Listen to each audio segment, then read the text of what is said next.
High, good morning. এই যে গুঞ্জা শুয়ে গুড মর্নিং বলে দাও।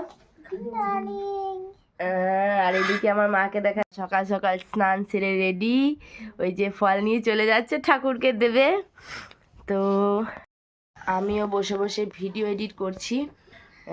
মানে এই সময় মাইকের আওয়াজটা বন্ধ আছে, যার জন্য আমি ভাবছি এই সময় এইটাই একমাত্র টাইম ভিডিও এডিট করার, তার জন্য বসে বসে করছি। নইলে তো মাইকের আওয়াজ আসবে, আর মাইকের আওয়াজ থাকলে মানে গান থাকলে কপিরাইট অবশ্যই আসবে। তো সাথে থাকো, আজকে নবানের দিন, মানে সারাটা দিন কি কি করব সবটা তোমাদের সাথে শেয়ার করব, ঠিক আছে? সকাল উঠে গেছে আমাদের পুচকু বাবাটা।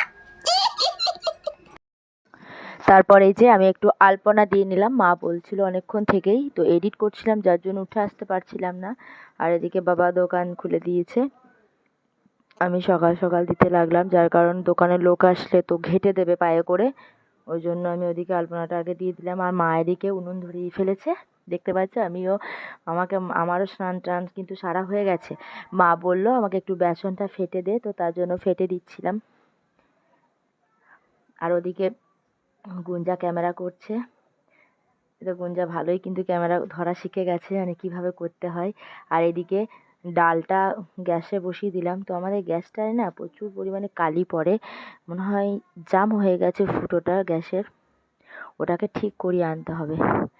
আর মা এদিকে নবানে জোগাড় করতে গেল, এই যে, আর আমি ওদিকে সেই জন্য রান্না করতে লাগলাম।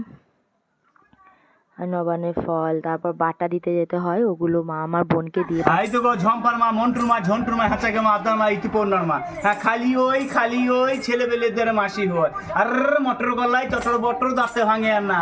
আরে হাটে গেলাম, বাজারে গেলাম, কিনে আনলাম বেল। আরে বেল খেয়ে বৈদ্যের মা হাত যে তেল তেল। আর ভাবের বন্ধু কল টিপে দাও, কল। আর এদিকে আমার সব রান্না বান্না প্রায় কমপ্লিট হয়েই গেছে, ভাতটা বসিয়ে দিয়েছি। তো মাছটা লাস্টে হবে, তার কারণ যেহেতু নিরামিষ রান্না করা হয় নবানে, তার জন্য মাছটা সাইডে রেখে দিয়েছি। ভাতটা নামিয়ে ফেলবো, তারপর ঝোল হয়ে গেছে, ঝোলের মধ্যে মাছগুলো দিয়ে ফেলবো। আর মা এদিকে নবান বাড়িয়ে দিচ্ছে, যার কারণ নবান না বাড়ালেও খেতে পারবে না ততক্ষণ মানুষ, ওই জন্য মা বললো আগে বাড়িয়ে দিই। ভাতটাও বলছিল বাড়াবো, আমি বললাম না, ভাতটা বাড়াতে নেই, আগে হয়ে যাক, মানে নবান সবার খাওয়া, তারপর ভাত বাড়াবে। এখন তো অনেকটাই টাইম আছে, তার জন্য তো কোনো অসুবিধা হবে না।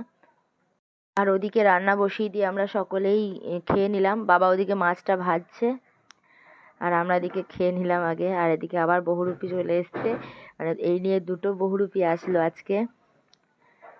তো মাইকে সাউন্ড ছিল, যার জন্য আমি দিতে পারিনি আওয়াজটা। আর এই যে খাবারগুলো মা ঢাকা দিয়ে রেখে দিয়েছে। তো এরপর ভাত খাওয়ার টাইম হয়ে গেছে, সকলে আমরা ভাত খেয়ে নিলাম। আর এই যে আমাদের পুচকুটাকে খাওয়াচ্ছে, আর দুষ্টুমি করছে, খাবো না না না করছে, ওই দেখো মুখটা সরিয়ে নিচ্ছে, খাবে না কিছুতেই। ওরা আগে খেয়ে নিয়েছে, আর আমরা পরে খেলাম ওদের। এরপর একটু রেস্ট নিয়ে তারপর তো সন্ধেই লেগে গেল। এদিকে চলে আসলাম মেলা দিয়ে, মানে নাগরদোলায় চাপবো বলে। আমার মেয়ে তো অনেকক্ষণ থেকে জ্বালাচ্ছে চাপবো, আবার বলছে কি আমি ইলেকট্রিক নাগরদোলায় চাপবো। তো মুখটা দেখো একদম পুরো আমাকে চিপে ধরে আছে। আর দোলনার মধ্যে তো ক্যামেরা করা যাচ্ছে না, তাও একটুখানি করলাম শুধু তোমাদের দেখাবো বলে আমি। ওর মুখটা মানে একদম ভয়ে চিপসে গেছে, বলছে মা আমাকে নামিয়ে দাও, নামাতে বলো বলছি কি, নইলে আমি কিন্তু কাঁদবো, এরকম ভাবে চিৎকার করছে আমার কাছে। তারপর বললাম দেখ তোর এত শখ ছিল চাপার, তার জন্য চাপালাম। আর আমাদের বাড়িটা দেখো, ওই দেখ কতটা ছোট লাগছে, দেখেছিস? মানে নাগরদোলাটা ধরো ইলেকট্রিক নাগরদোলা, ভয় তো লাগবেই একটু। আর এদিকে সন্ধেবেলায় আমাদের বাড়িতে মানে কুটুম এসেছিলো, একটু বেড়াতে এসেছিলো, ঠাকুর দেখতে এসেছিলো, জেঠিমাদের বাড়ি এসেছিলো, তো তার জন্য আমাদের বাড়ি এসেছিলো বেড়াতে। আর ওরা আসবে বলে আমরা আজকে ঠাকুর দেখতে যাইনি, তো কালকে যাবো ঠাকুর দেখতে, তোমাদেরকে সব ঠাকুর দেখাবো এখানে কোন কোন ঠাকুর হয়েছে। তবে আমি একবার এসেছিলাম যেখানে প্রোগ্রাম হয়, তোমাদের দেখিয়েছিলাম জায়গাটা, যেখানটায় প্রোগ্রাম হবে। তো ওই জায়গাটায় প্রোগ্রাম, মানে আজকে বাউল হচ্ছে, তো বাউল হবে একটু পরে স্টার্ট, মানে জাস্ট মিউজিক পড়ছে আর কি। তো এরপর আমরা বাড়ি চলে আসলাম, বাড়ি এসে খাওয়া দাওয়া করে নিলাম।